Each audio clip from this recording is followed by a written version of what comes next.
Good evening, ladies and gentlemen. Welcome to the third night of our poetry festival entitled Poetries of the Stranger. Tonight's event is subtitled, I should say, Strange Place. The poets we have reading this evening are Zagajewski, Lucie Brock-Broido, and Derek Walcott. As I said last night and on Friday, we are co-sponsored by the Academy of American Poets, Boston Review, and made possible by the newly created Institute for the Liberal Arts, without whom none of this project, of which the festival and next week Noam Chomsky's lecture, both a part of the guest book project. We had Christopher Ricks and Paul Mariani speak at the seminar on Wednesday. It was wonderful. All of these things are part of the guest book project, and you can visit our website at www.bc.edu/guestbookproject to see these performances and other that will be available online. So again, we'd like to thank our co-sponsors and the Institute for Liberal Arts. Thank you very much.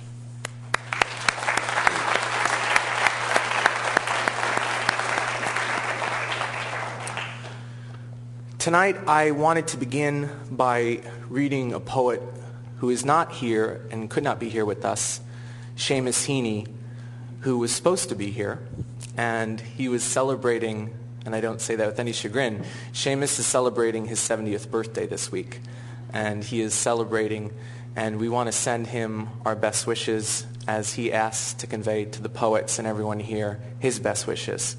I'm not going to rhapsode about this poem. I think it speaks very acutely and movingly about being in a different place. And this is a part of a sequence of his called Clearances, an elegy, series of elegies for his mother. And this is the 8th and final poem in that sequence.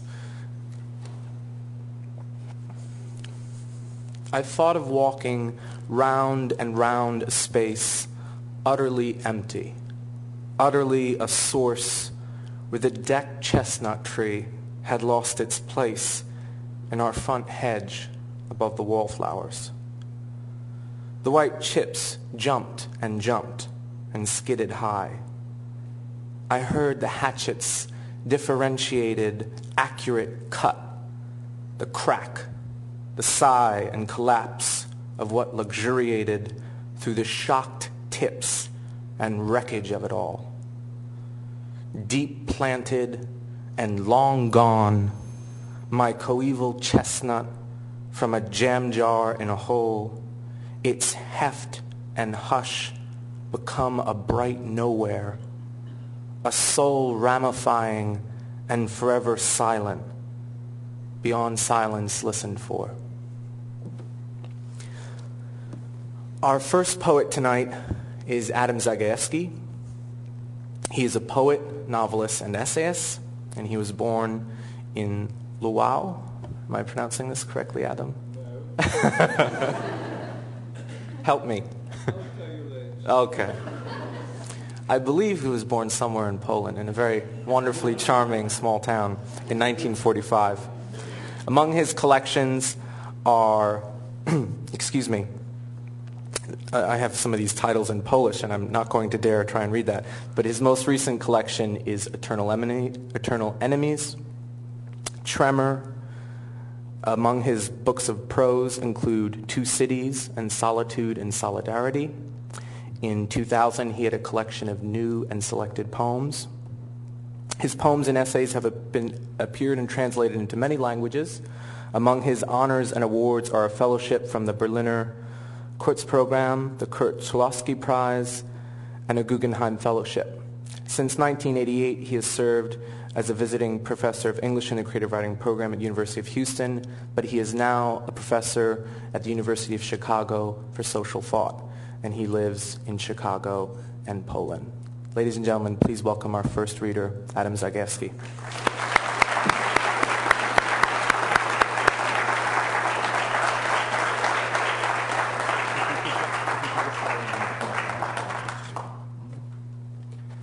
Good evening. So the city where I was born is Lvov, not Lwów. I'm sorry to say. Actually has many names.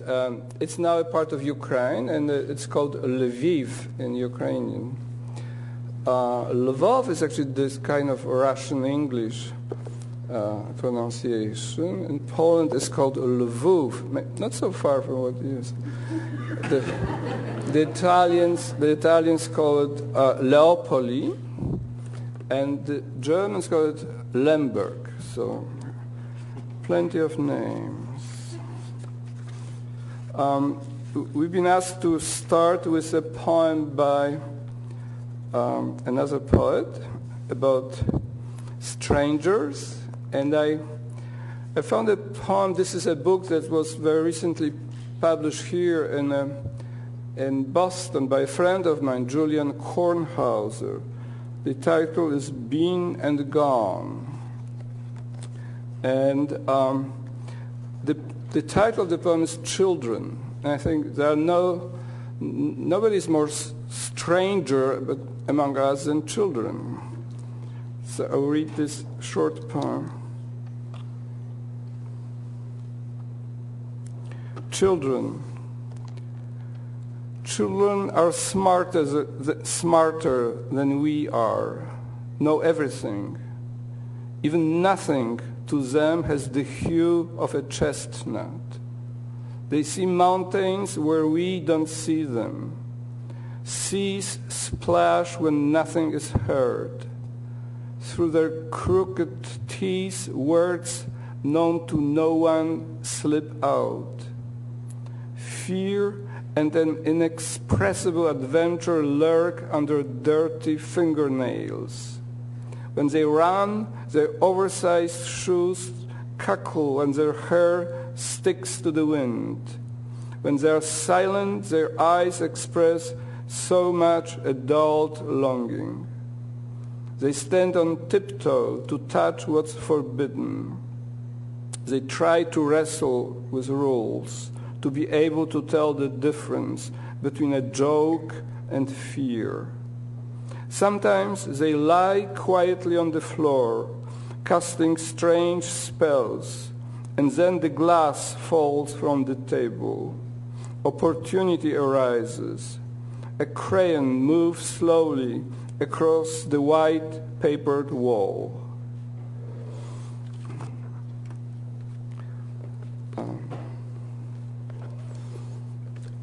I will read for you for a long time because I have many books here. This will be a mix of very new poems, unpublished, and some older ones, which is strange in itself. I start with a poem. It's called Café. And I refer here to a novel that was once very famous by Malcolm Lowry, Under the Volcano. I don't know whether anyone still reads this novel. Anyway, the name, the consul is the main character, and Yvonne is one of the main characters. Unhappy love, and sort of. Anyway, I don't need more explanations. Café. In that café, in a foreign town, bearing a French writer's name, I read Under the Volcano, but with diminishing interest. You should heal yourself, I thought. I'd become a Philistine. Mexico was distant, and its vast stars no longer shone for me. The Day of the Dead continued, a feast of metaphors and light. Death played the lead, alongside a few patrons at the tables, assorted fates, prudence, sorrow, common sense, the consul Yvonne. Rain fell. I felt a little happiness. Someone entered, someone left, someone finally discovered the perpetuum mobile. I was in a free country, a lonely country. Nothing happened The heavy artillery lay still. The music was indiscriminate. Pop seeped from the speakers, lazily repeating, "Many things will happen." No one knew what to do, where to go, why. I thought of you, our closeness, the scent of your hair in early autumn. A plane ascended from the runway like an earnest student who believes the ancient master's sayings. Soviet cosmonauts insisted that they didn't find God in space. But did they look? Now read an older poem, a very old poem, written in the 19th century.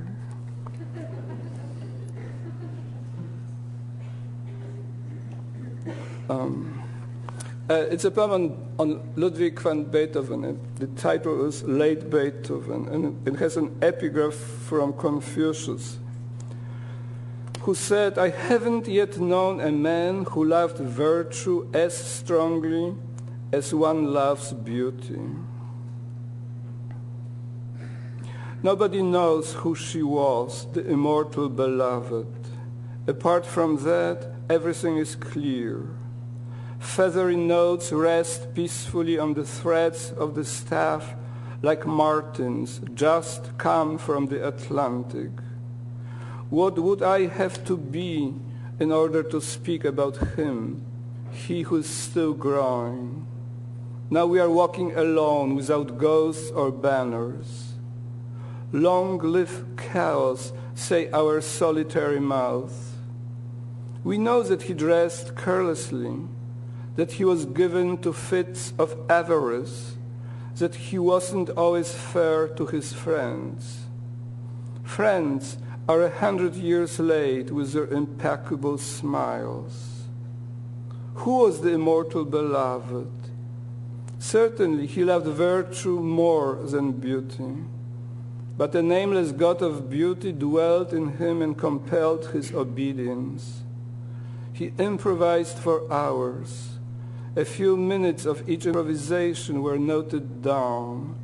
These minutes belonged neither to the 19th nor to the 20th century, as if hydrochloric acid burned a window in velvet, thus opening a passage to even smoother velvet, thin as a spider web. Now they name ships and perfumes after him. They don't know who the immortal beloved was, otherwise new cities and pâtés would bear her name. But it's useless. Only velvet growing under velvet, like a leaf hidden safely in another leaf, light in darkness. Unending adagios, that's how tired freedom breathes. Biographers argue only over details, why he tormented his nephew Karl so much, why he walked so fast, why he didn't go to London. Apart from that, everything is clear. We don't know what music is, who speaks in it, to whom it is addressed, why it is always so obstinately silent, why it circles and returns, instead of giving a straight answer as the gospel demands. Prophecies were not fulfilled. The Chinese didn't reach the Rhine. Once more it turned out that the real world doesn't exist, to the immense relief of antiquaries. The secret was hidden somewhere else, not in soldiers' knapsacks, but in a few notebooks. Grillparzer, he, Chopin. Generals are cast in lead and in tinsel to give hell's flame a moment of respite after kilowatts of straw. Unending adagios, but first and foremost joy, wild joy of shape, the laughing sister of death.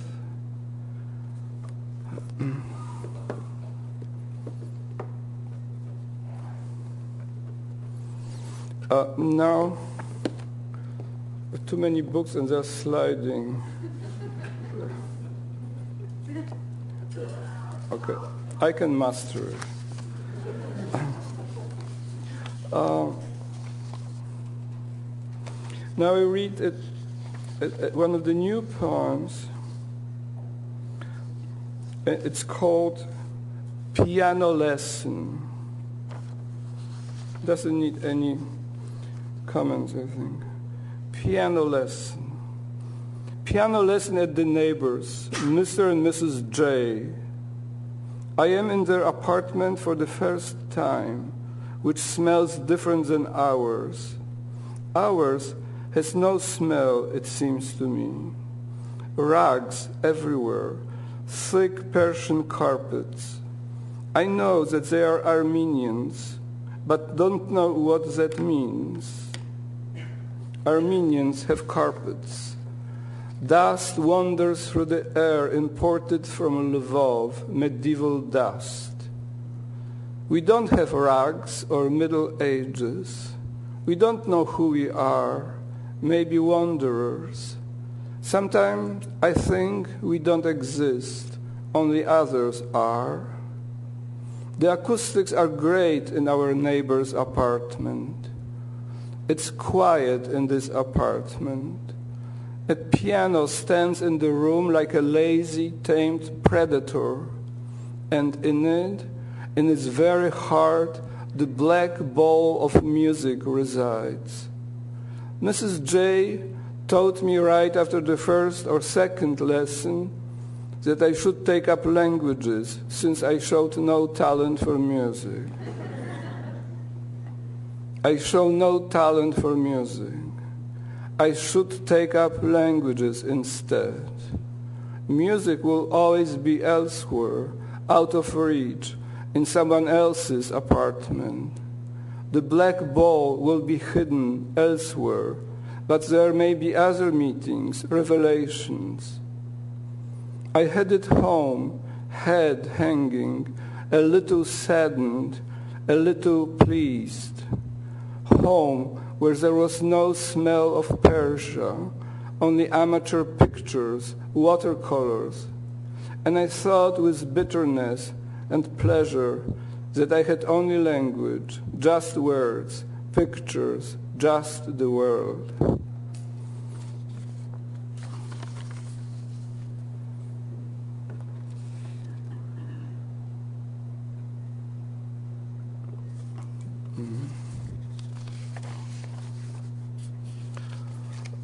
Now another new poem.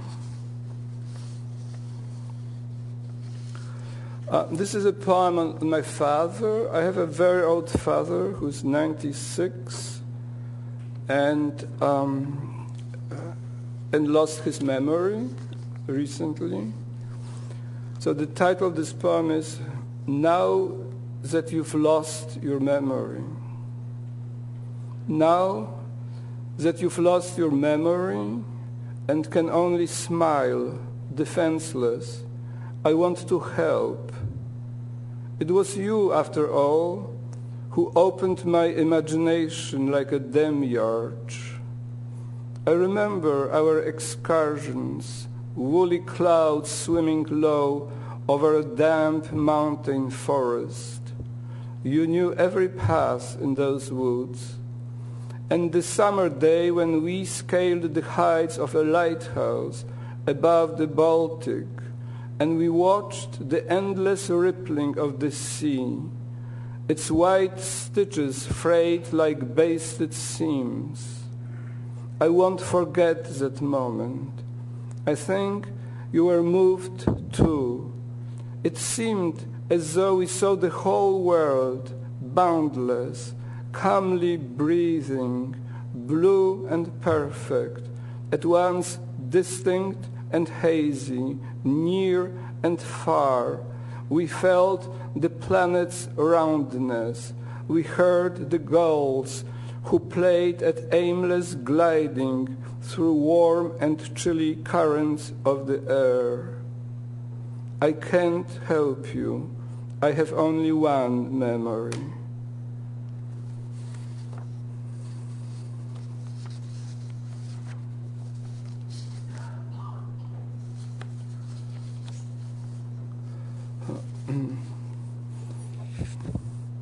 I'm well prepared. I have a list here of the poems.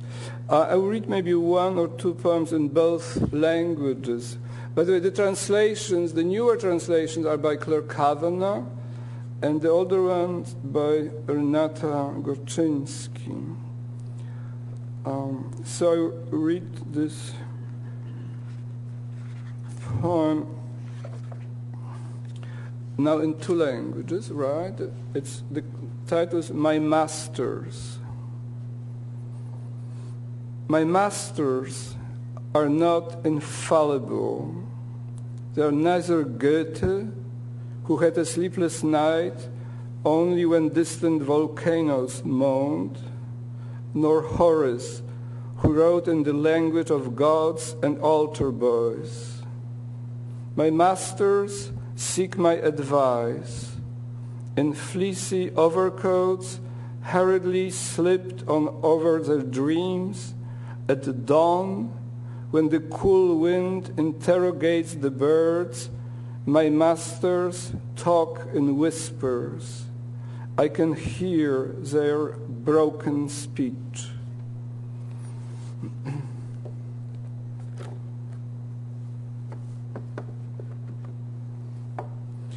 And now the same poem, or at least very similar, in Polish. Moi mistrzowie nie są nieomylni. To nie Goethe, który nie może zasnąć tylko wtedy, gdy w oddali płaczą wulkany, ani Horacy, piszący w języku bogów i ministrantów. Moi mistrzowie pytają mnie o radę. W miękkich płaszczach, narzuconych pośpiesznie na sny, o świcie, gdy chłodny wiatr przesłuchuje ptaki, moi mistrzowie mówią szeptem. Słyszę, jak drży ich głos. It's very unpleasant to read poems in two languages because then you don't really believe in them. They need to be in one language, a kind of Esperanto.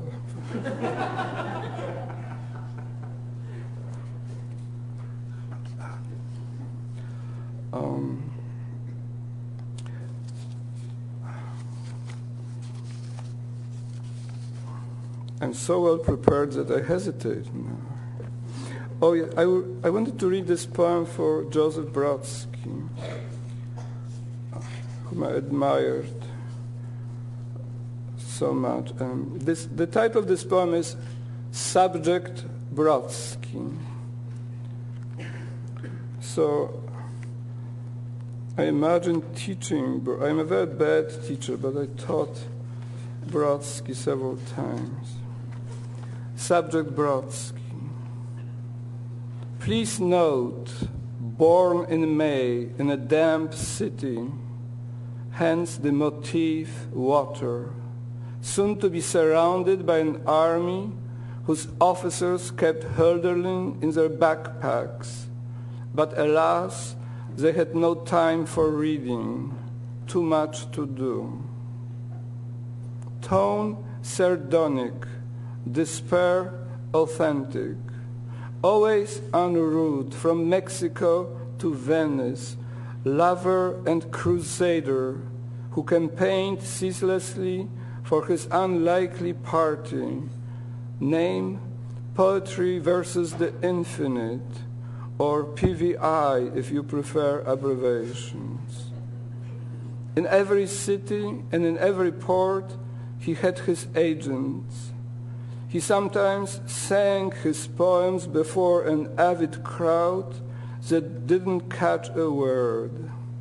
Afterwards, Exhausted, he would smoke a Gauloise on a cement embankment, gulls circling overhead as if above the Baltic, back home.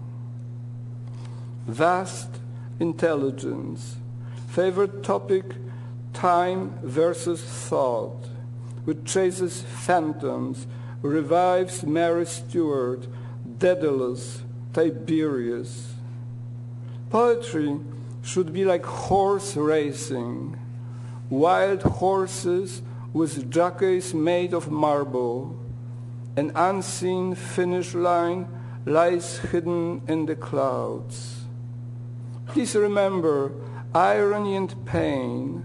The pain had lived long inside his heart and kept on growing, as though each elegy he wrote adored him obsessively and wanted him alone to be its hero. But, ladies and gentlemen, your patience, please, we are nearly through. I don't know quite how to put it. Something like tenderness, the almost timid smile, the momentary doubt, the hesitation, the tiny pause in flawless arguments.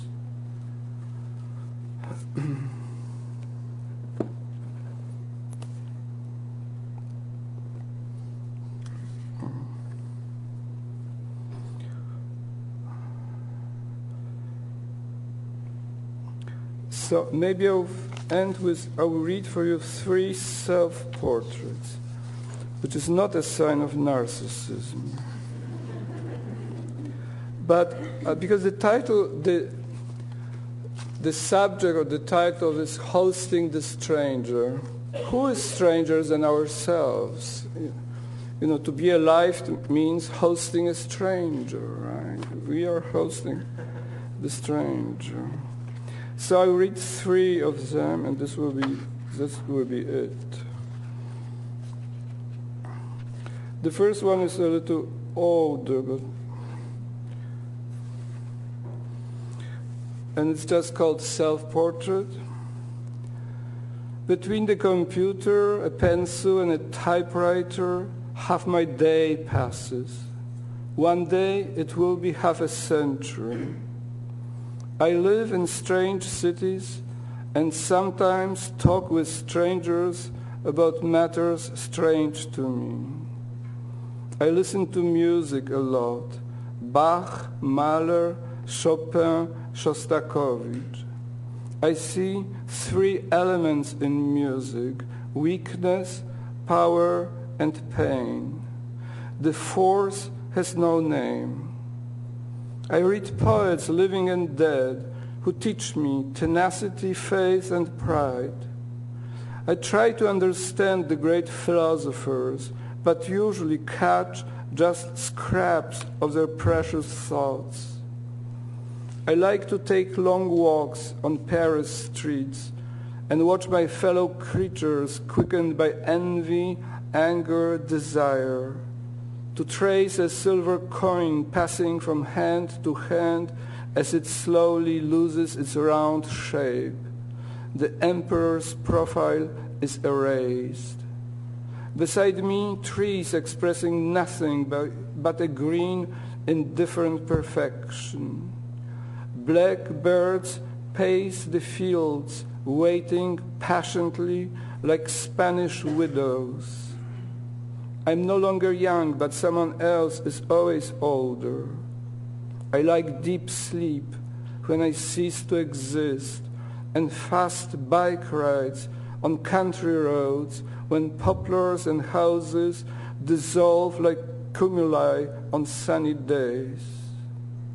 Sometimes in museums the paintings speak to me and irony suddenly vanishes.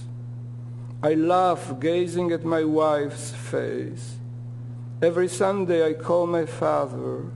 Every other week I meet with friends, thus proving my fidelity. My country freed itself from one evil. I wish another liberation would follow. Could I help in this? I don't know. I'm truly not a child of the ocean, as Antonio Machado wrote about himself, but a child of air, mint, and cello, and not all the ways of the high world cross paths with the life that, so far, belongs to me.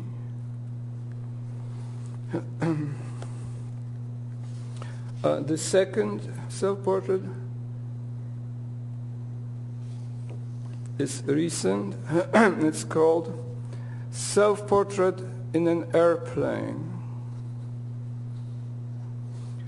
Crouched like an embryo, crushed into the narrow seat, I try to remember the scent of fresh-cut hay when wooden carts descend in August from the mountain meadows, skidding down dirt roads, and the driver cries out, as men always do in moments of panic.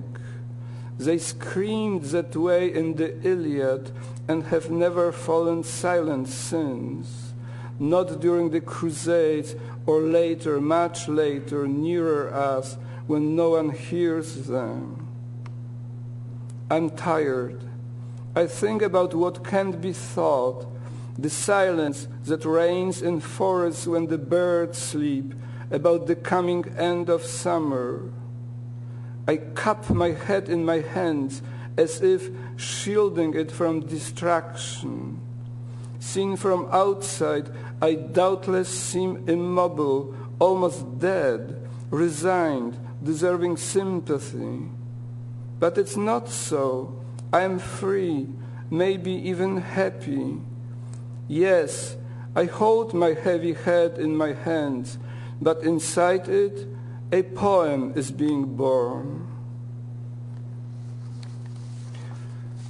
And I will end with this self-portrait.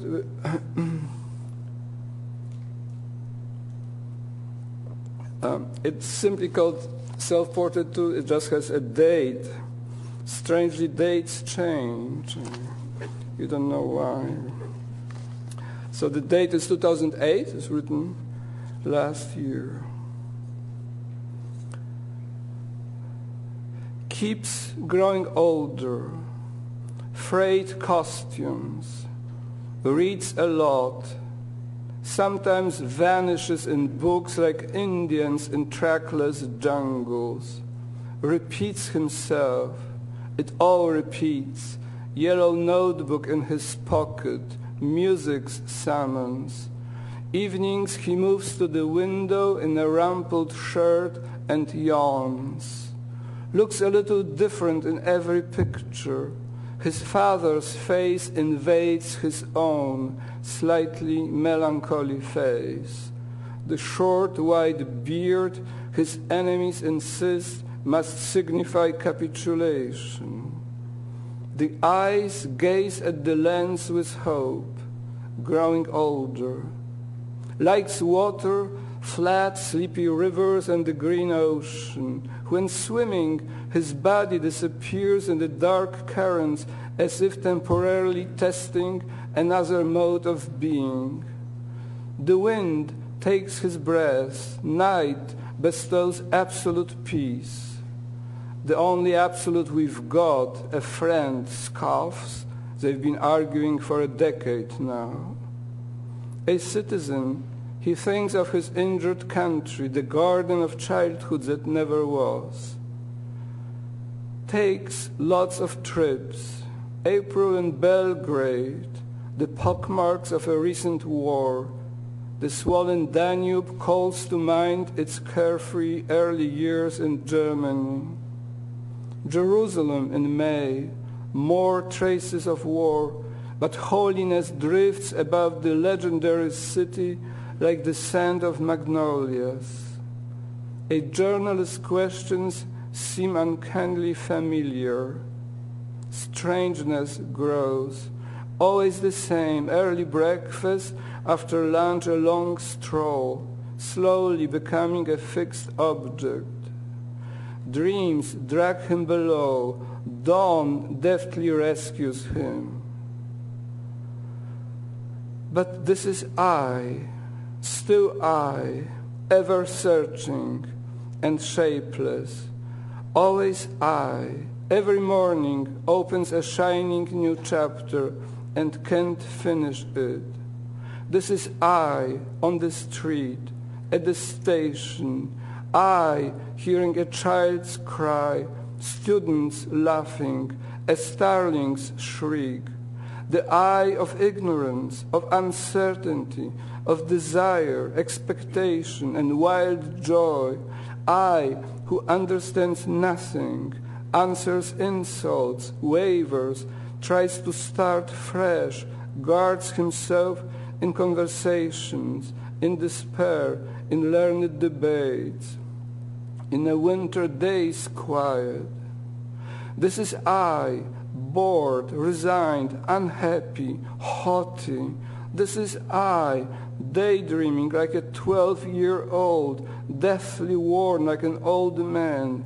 I in the museum, at the seaside, in Krakow's main square, yearning for the moment that doesn't want to come, that hides like mountain peaks on cloudy afternoons.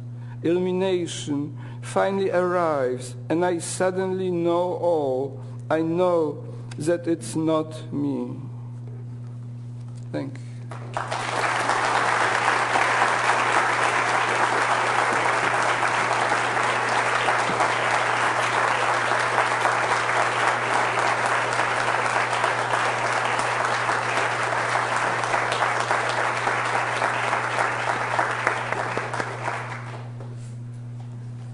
Thank you, Adam.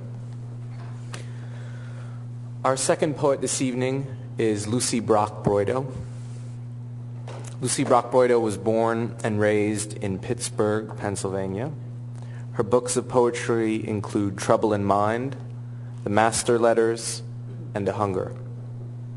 Her awards and honors include the Wider Bynner Prize of Poetry from the Academy of American Arts and Letters, the Harvard Phi Beta Kappa Teaching Award, the Harvard Danforth Award for Distinction in Teaching, the Jerome J. Shestak Poetry Prize from American Poetry Review, 2 national endowments for the Arts Fellowships, and a Guggenheim Fellowship. Lucie Brock-Broido has taught at Bennington College, Princeton University, and at Harvard University as a director of the Creative Writing Program. She is now director of poetry in the Writing Division in the School of the Arts at Columbia University, and divides her time between New York City and Cambridge. Ladies and gentlemen, please welcome Lucie Brock-Broido.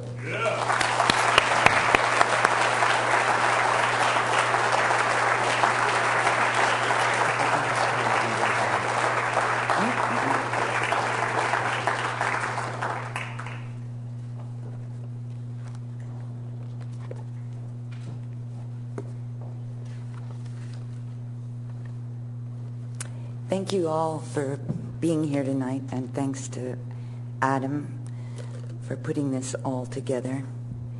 And strange things have been happening all over.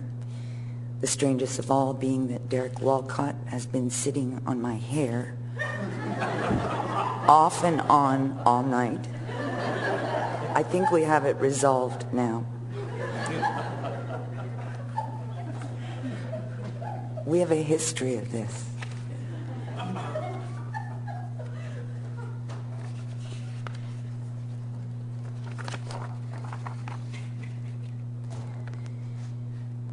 The first poem I'm going to read is by an anonymous poet. It was written in Greek, and it's many centuries old, and it's called Self-Portrait as Adam Zagajewski. But I can't read the translation, so... Did I say your name right? No. Okay. The poem I'm going to start with, which is not my own, belongs to a poet named Thomas James, who in 1973 published a book called Letters to a Stranger. To me, it's the most captivating first book I've ever read. And since I first heard the first poem from it, I've spent my entire adult life trying to get this back into print. He died at age 27. He was from Joliet, Illinois. And there are many letters through this book to God, to the beloved, to the master. The title poem is called Letters to a Stranger. But I'm going to read his most strange poem of all, which is written from a very strange place, which is inside a wooden box, written in the voice of a young woman named Lady Jemutesonic from the 21st dynasty, and she is speaking as her body's being taken through the process of being mummified according to the Egyptian Book of the Dead. She makes it almost pornographic. It's so, her details are so luscious. Mummy of a lady named Jemutesonic. My body holds its shape. The genius is intact. Will I return to Thebes? In that lost country, the eucalyptus trees have turned to stone. Once, branches nudged me, dropping swollen blossoms, and passion flowers lit my father's garden. Is it still there, that place of mottled shadow, the scarlet flowers breeding in the darkness? I remember how I died. It was so simple. One morning the garden faded, my face blacked out. On my left side they made the first incision. They washed my heart and liver in palm wine. My lungs were too dark fruit they stuffed with spices. They smeared my innards with a sticky unguent and sealed them in a crock of alabaster. My brain was next. A pointed instrument hooked it through my nostrils, strand by strand. A voice swayed over me. I paid no notice. For weeks my body swam in sweet perfume. I came out scoured. I was skin and bone. They lifted me into the sun again and packed my empty skull with cinnamon. They slit my toes. A razor gashed my fingertips. Stitched shut at last, my limbs were chaste and valuable, stuffed with a paste of cloves and wild honey. My eyes were empty, so they filled them up, inserting little nuggets of obsidian. A basalt scarab wedged between my breasts replaced the tinny music of my heart. Hands touched my sutures. I was so important. They oiled my pores, rubbing a fragrance in. An amber gum oozed down to soothe my temples. I wanted to sit up. My skin was luminous, frail as the shadow of an emerald. Before I learned to love myself too much, my body wound itself in spools of linen. Shut in my painted box, I am a precious object. I wear a wooden mask. These are my eyelids, 2 flakes of bronze, and here is my new mouth, chiseled with care, guarding its ruby facets. I will last forever. I am not impatient. My skin will wait to greet its old complexions. I'll lie here till the world swims back again. When I come home, the garden will be budding, white petals breaking open, clusters of night flowers, the far-off music of a tambourine. A boy will pace among the passion flowers, his eyes no longer 2 bruised surfaces. I'll know the mouth of my young groom. I'll touch his hands. Why do people lie to one another?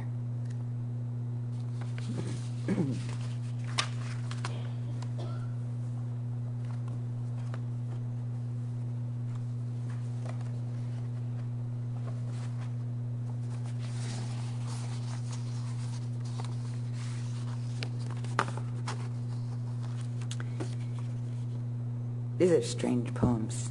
They're mine.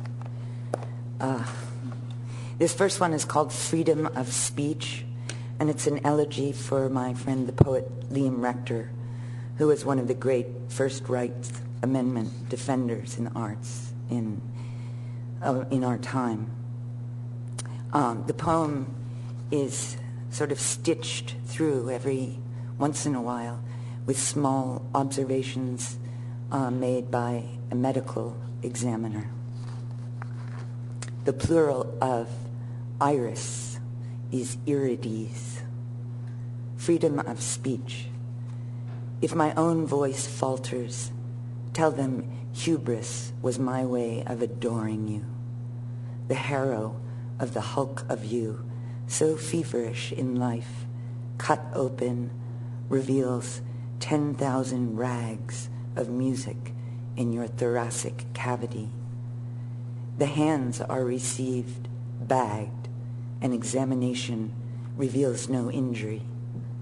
Winter then, the body is cold to the touch, unplunderable, kept in its drawer of old world harrowing. Teeth in fair repair, will you be buried where? Nowhere. Your mouth a globe of gauze and glossolalia, an opening most delft of blue. Your heart was a mess, a mob of hoofprints where the skittish colts first learned to stand, catching on to their agility, a shock of freedom, wild-maned. The eyes have hazel irides, and the conjunctivae are pale with hemorrhaging. One lung smaller, congested with blue smoke, the other filled with a swarm of massive tenderness. I adore you more. I know the wingspan of your voice, whole gorgeous flock of harriers cannot be taken down. You would like it now, this snow, this hour, your visitation here tonight, not altogether unexpected. The night laborers, immigrants all, assemble here, trying to speaking, looking for work.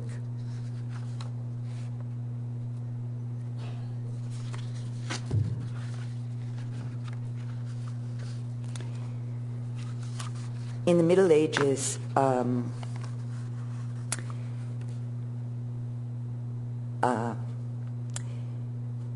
segregations were often made by certain costumings. They were warnings or signifiers. A leper was to wear a purple hat, a heretic, a double cross, a harlot, of course, a scarlet dress. But the Jew had to wear a cloth circle sewn in a visible place around her tunic, his tunic. And this is riffing on Shakespeare's Great Reckoning. This is called Infinite Riches in a Smaller Room. Silk spool of the recluse as she confects her final mythomania. If it is written down, you cannot rescind it. Spoon and pottage bowl, you are starving. Come closer now. What if I were dead and the wind still reeks of hyacinth? What then? Who will I be? A gaudy arrangement of nuclei, an apple-sized gray circle on the tunic of a Jew, preventing more bad biological accidents from breeding in. I have not bred in. Each child still has one lantern inside lit. May the mother not blow her children out. She says her hair is thinning, thin. The flower bed is black, sumptuous in emptiness. Night after night, peasants light the heather fires, and a red fox is bled out, a kind of sacrifice. Blue-footed mushrooms line the walkway to my door. I would as soon die as serve them in a salad to the man I love. We lie down in the shape of a gondola. Venice is gorgeous cold. 3 December, unspeakable anxiety about locked-in syndrome, about a fourth world. I cannot presume to say. The violin spider, she has 6 good eyes, arranged in 3s. The rims of wounds have wounds as well. Sphinx, small print, you are inscrutable. On the road, blue thistles, barely visible by night, and by these you may yet find your way home. I'm going to close with 2 poems. The first is called, it's in 8 parts, very small parts, about 6 lines per section. And it's written using the journals of Georg Trakl, a stranger, perhaps the strangest. And I think everything's pretty self-explanatory in the poem. He did apprentice as an apothecary in a place called the White Angel. And he was unable to read people's faces. It was something that faced him his whole brief life. He died at 27. He couldn't fathom a look or a response. 8 takes of Trakl as himself. 1. Of that which makes a child blanch in sleep. Frost voluptuous, put down too early. Eavesdrop on the bell tolls, mignonettes. What is it compels you to linger in the precincts of the hours when domesticated creatures well know how, by heart, to sleep? Silver fishing, household gods. 2. Acquisition of the pronoun I. He was bashful as Li Po, reaching from his small, butter-colored boat to touch the image of the moon, eventually. Gloom is pre-articulate. 3. Dementia praecox. Aged 5, found unconscious in a pile of snow on a bowler hat-shaped hill outside of Salzburg, half frozen in the heap of it. The other half his sister, Marguerite, her hair the dark plain of a harpsichord, her face an autumn day so brazen it is gold. Apprentice apples ripen in an azure bowl. 4. The quiet God close his blue eyes over him. His wish to cast himself where chestnut-colored horses raised their hooves against the sky. 5. To the stars, a physiognomy. He had never read the face of any soul. The mouth, a dim red light. The eye, to him, an apothecary jar splayed by silver implements. Stars are maiden monks in churchyards at St. Peter's, led by wild wishing wolves back home. 6. Always the self will be black and near. A sister's ruddy skirt rustles like a cave entered for the first time by a humankind. He was in love with her, such as it is to live in the same room with in and unintended deaths. As a sleepwalker, he was precocious, hereabouts, pricked with constant pharmaceuticals. 7. The white angel. What is it compels you to rearrange the blown glass bottles in the windows of a dusking hall? Cyanine, half-born, his own father was not his own.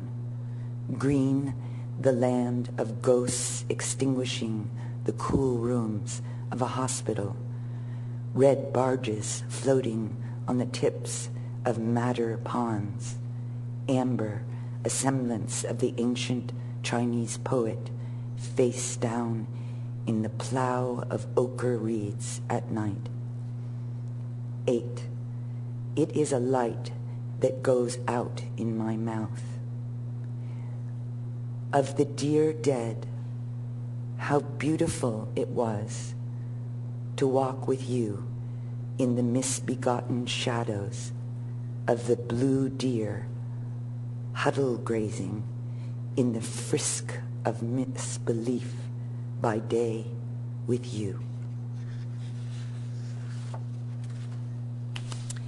And the final poem is about a man I'm sure you've read about in the past, whose name was Tookie Williams, Stanley Tookie Williams. He was one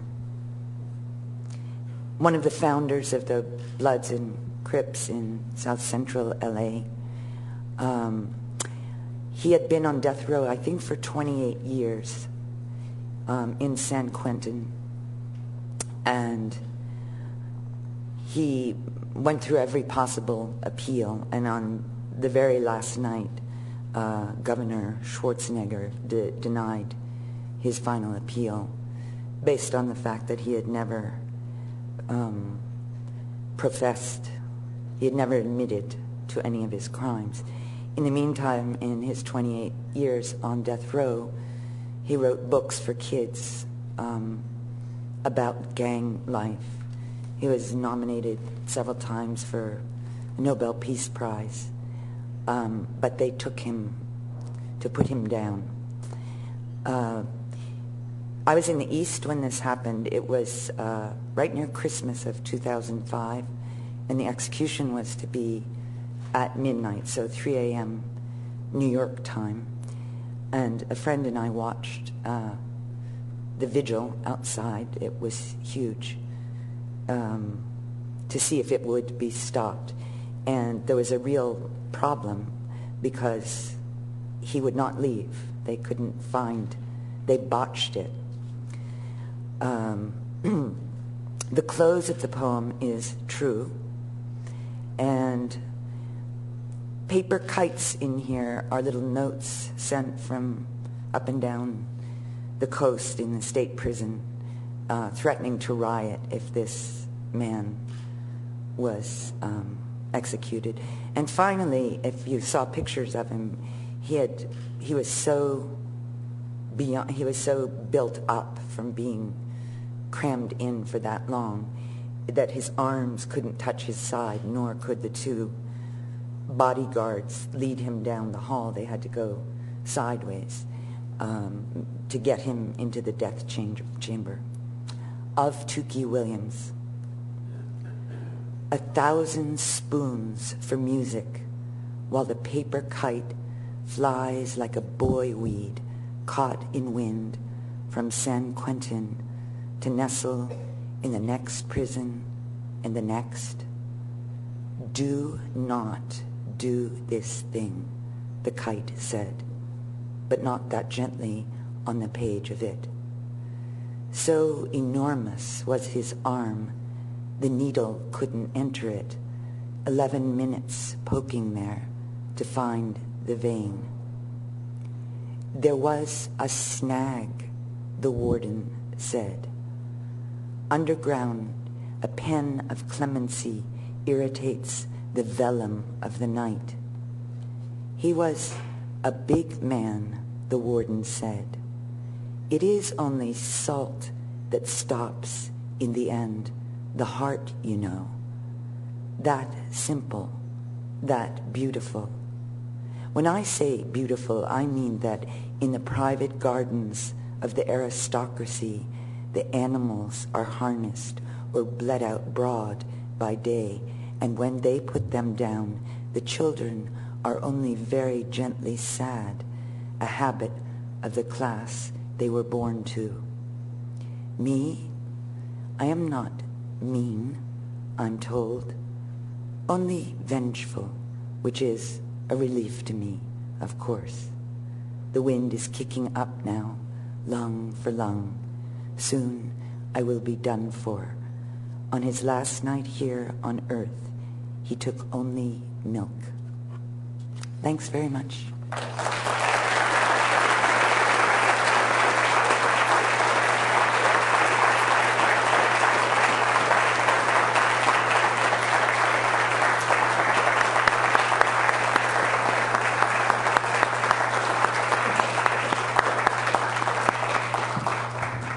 Thank you, Lucie.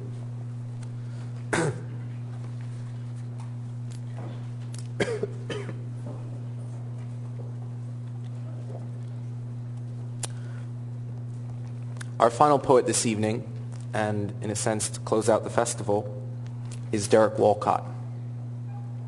Derek Walcott was born in St. Lucia, located in the West Indies, in 1930. In 1957, he was awarded a fellowship by the Rockefeller Foundation to study the American theater. Since then, he has published numerous collections of poetry, most recently Selected Poems, The Prodigal, a Poem, and Teopolo's Hound. The founder of the Trinidad Theater Workshop, Walcott has also written several plays produced throughout the United States. These include The Odyssey, a stage version, The Isle is Full of Noises, Remembrance and Pantomime, The Joker of Seville, and O Babylon. His first collection of essays, What the Twilight Says, was published in 1998.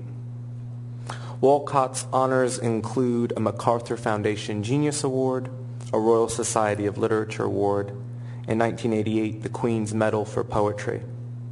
In 1992, Derek Walcott received the Nobel Prize in Literature.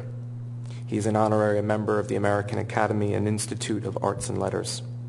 Ladies and gentlemen, it is my privilege and honor to welcome Derek Walcott.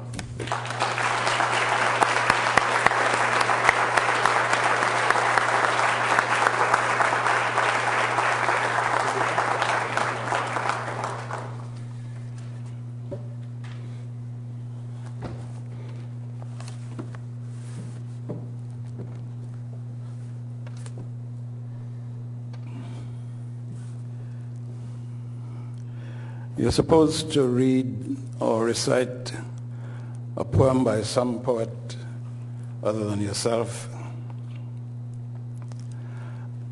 I think what can be funny, sometimes odd, is you can ask a great artist who is his favorite poet or painter, and you'd be surprised at the selection.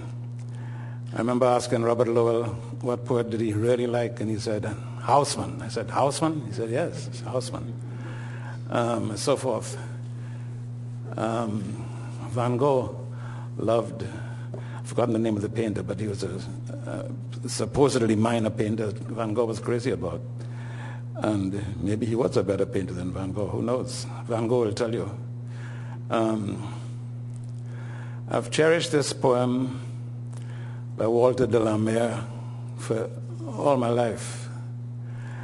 I think that there is some very narrow stream that is Parnassus, that is the clarity and icy clarity of a stream that is the stream of poetry, and that all around it there's a lot of noise, books, reputations, prizes, but that narrow stream remains and continues. And this poem, for me, by Delamere, has that clarity and immortality and modesty that is very, very moving. Delamere is not considered a great poet, but I think sometimes you get great poetry, whatever that means, and it means nothing, great poetry. What does count as poetry? What touches you? What brings tears to your eyes or makes your hairs bristle like it did with Houseman? It's called Farewell. When I lie where shades of darkness shall no more assail mine eyes, or the wind make lamentation, or the rain make lamentation when the wind sighs. How shall fare this world whose wonder was the very proof of me?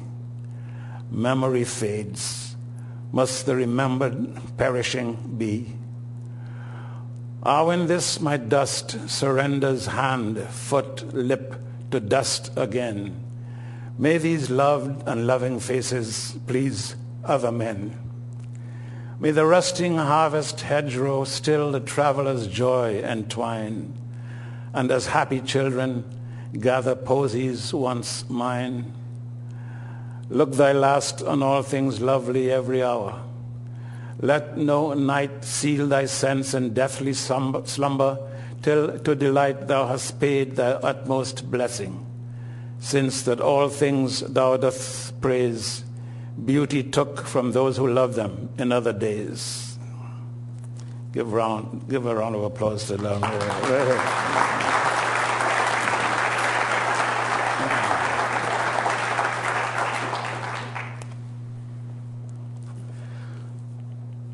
Now let's go down a few notches and read my stuff.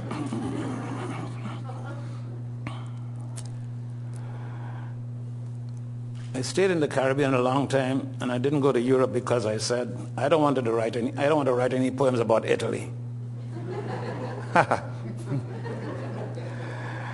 Here are several poems about Italy. I'm not going to read any of them, just one. As your red hair moved through Leopardi's house, it was with its modest, flameless fire, Maria. We toured its rooms in awe of such suffering, whose stairs constricted its walls, whose climbing aria was Sylvia and solitude. Under dark beams, passing bound volumes in funereal file, we heard of the great poet's crippled dreams from our Caravaggio guide and her white smile. You seemed wrong for the crowd, separate, distinct. You belonged to the spring-freckled hills outside Recanati. Your pert, tanned body winked under its floral print. Your look said, where must they feel that love is a great sorrow? Don't sparrows dart with joy around this house, though more lugubrious pilgrims will come tomorrow? Then I looked from the window of his house and saw, assembled in the little square, knights ranked to serve your banner of red hair, their halberds raised on 100 horse.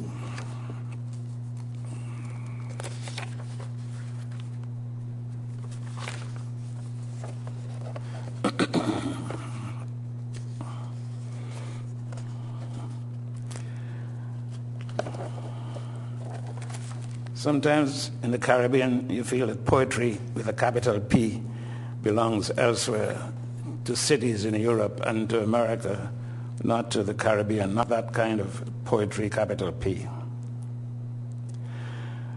So perhaps it exists on only one horizon, one with windmills and belfries with questioning cranes, meadows with chattering aspens, a temperate zone, equestrian statues and water-braiding fountains. And when town breaks off and hedges and trees commence, the exuberant country we see from the train with hayricks and duck ponds and ravens on a fence for an alderman's funeral. Deferential rain falls ceremonially on cafes and cobbles. Umbrellas blossom and a decent haze glazes the streets where the cathedral wobbles in its reflection. A drizzle is quiet praise. And the unshaven priest in his dusty soutane, protector of Latin and the widowed cypress, sees how flocks of starlings record the annals that preserve history in its immortal grayness, and barges pass in stanzas along canals. This is poetry's weather. This is its true home, not where palms applaud themselves and sails dance in mindless delight and gulls race the foam.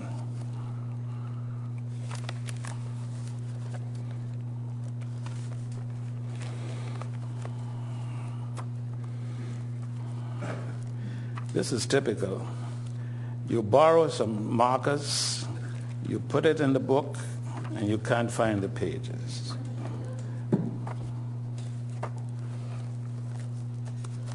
Sorry. It's really irritating. I'm sorry.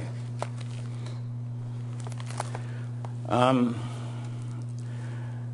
was asked to write a poem for the inauguration of the president, and I said I don't really write commissioned poems, but being a whore like all writers, I thought it depends on how much I get paid.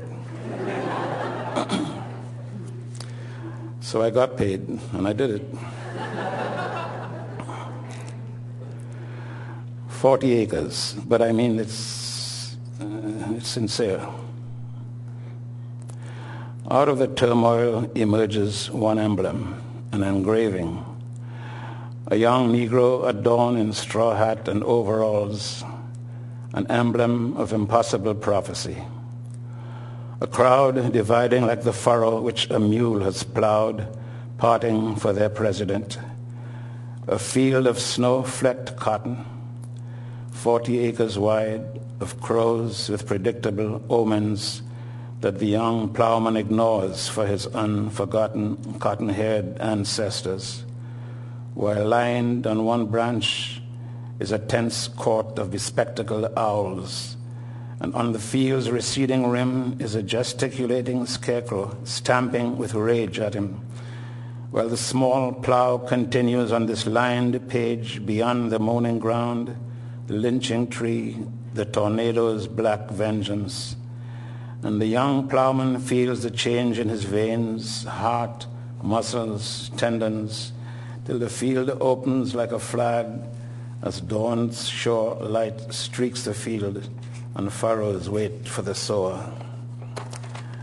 And then later I got another call, this time from, I think it was the BBC. So I went back to my whoredom. I don't mean that. That's a little mean to say it. It's just that you don't feel that you could really do what is maybe Apollonian work, which is work that is done to a theme, to a set a poem, to a subject. But that's a profession that the poets always did. So it's not amazing that it should work out maybe. And I didn't know what I was going to do for the second poem. And then I went for a haircut. And this really happened because it's sort of stuff you read in books about poetry or writing. A guy said this and then I wrote something. Well, he did. My barber said the exact first line. So the world is waiting for Obama. I said, oh, okay, that's it. So the world is waiting for Obama, my barber said. And the old fences in the village street and the flowers brimming over the rusted zinc fences all acquired a sheen like a visible sigh. And indoors, in the small barber shop, an election poster joined another showing all the various hairstyles available to his young black clients that cost the same no matter who you were, President of the U.S. Head smooth as a bowling ball, my barber smiles. Is that a Muslim or African name, Obama? benign and gentle with his swift snipping scissors. I wish him luck. And luck waits in each gable-shadowed street that leads to the beach. Popo loves politics. Once in the glass there were photos of Malcolm, King, Garvey, Frederick Douglass frowning in the breadfruit window. Also the yapping dogs, the hoses, the church in Alabama. Popo is young, black, bald under his baseball cap. But more than a barber, he is delicate, adept. And when I leave his throne, shake shorn hair from my lap, I feel changed like an election promise that is kept.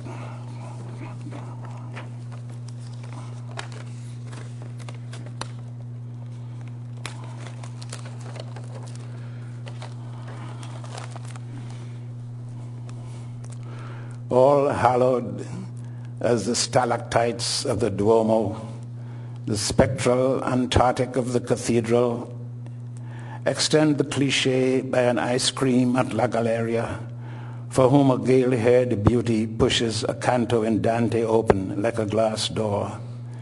The beauty of Beatrice, a rumor here too as in Florence. In transparent summer, Milan is Mediterranean. You expect a butterfly to simmer on a hydrant, shallows to lap around a traffic island, and a white sail to cross where the avenue ends. In the second life, I have made so many friends. Laughter and lemonade among the young poets, sailing into each other's arms like boats into ports. In the Hotel Brunelleschi, I seat them again. Matteo with the head of an Indian, that jug by Gauguin. Luigi like a plump burger, inseparable from his crammed briefcase. Flute thin, Paola, Christina, Patricia, Vanny, with all their own books now. But if there is a form my muse would take, it would be her, storm-haired, full-lipped, with axe-blade cheeks, Roberta.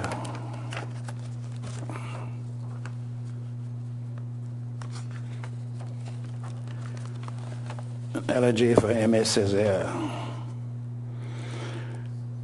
I sent you in Martinique, Maître, the unfolding letter of a sail, a letter beyond the lines of blindingly white breakers, of lace-laden surplices and congregational shale. I did not send any letter, though it flailed in the wind. Your island is always in the haze of my mind, with the blown-about seabirds in their Creole clatter of vowels, maître, among makers, whom the reef recites when the copper sea almonds blaze, beacons to distant Dakar and the dolphins' acres.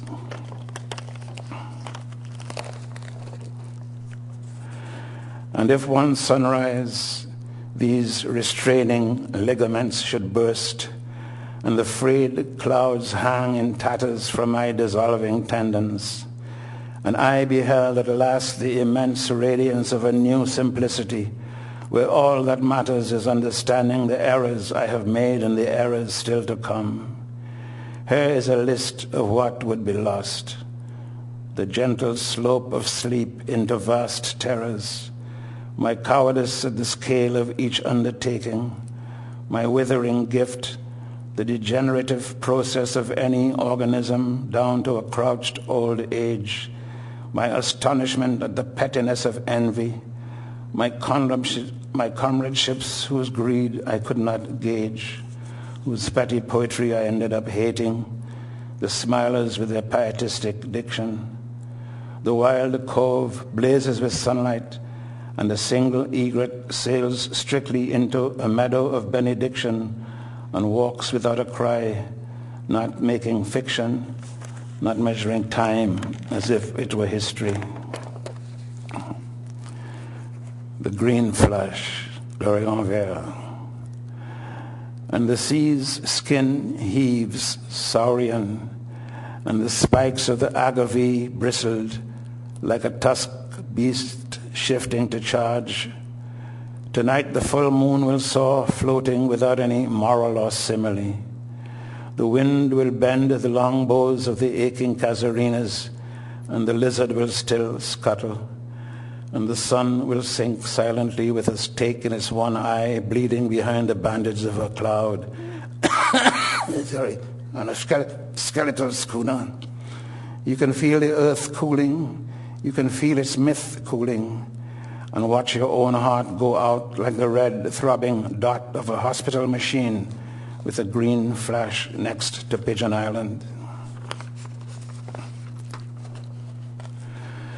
This page is a cloud, between whose fraying edges a headland with mountains appears brokenly, then is hidden again, until what emerges from the now cloudless blue is a grooved sea, and the whole self-naming island, its ochre verges, its shadow-plunged valleys, and a coiled road threading the fishing villages, the white, silent surges of combers along the coast, where a line of gulls has arrowed into the widening harbor of a town with no noise, the streets growing closer, like print you can now read. 2 cruise ships, schooners, a tug, ancestral canoes, as a cloud slowly covers the page and it goes white again, and the book comes to a close. Thank you.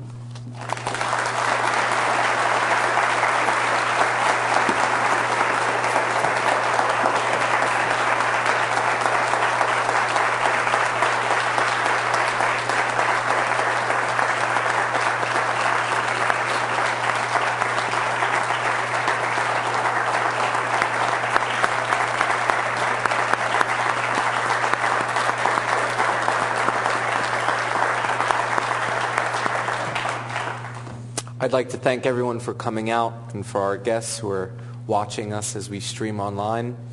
I think it's been a wonderful festival, and I would like to thank, again, all of our poets who read this evening so well and beautifully.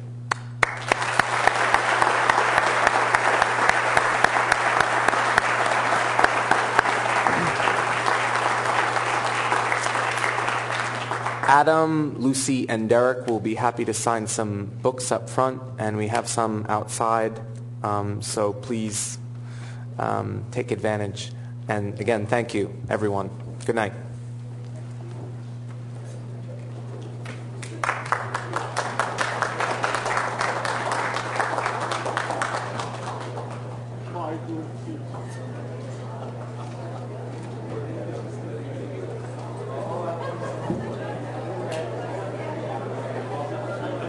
Thank you.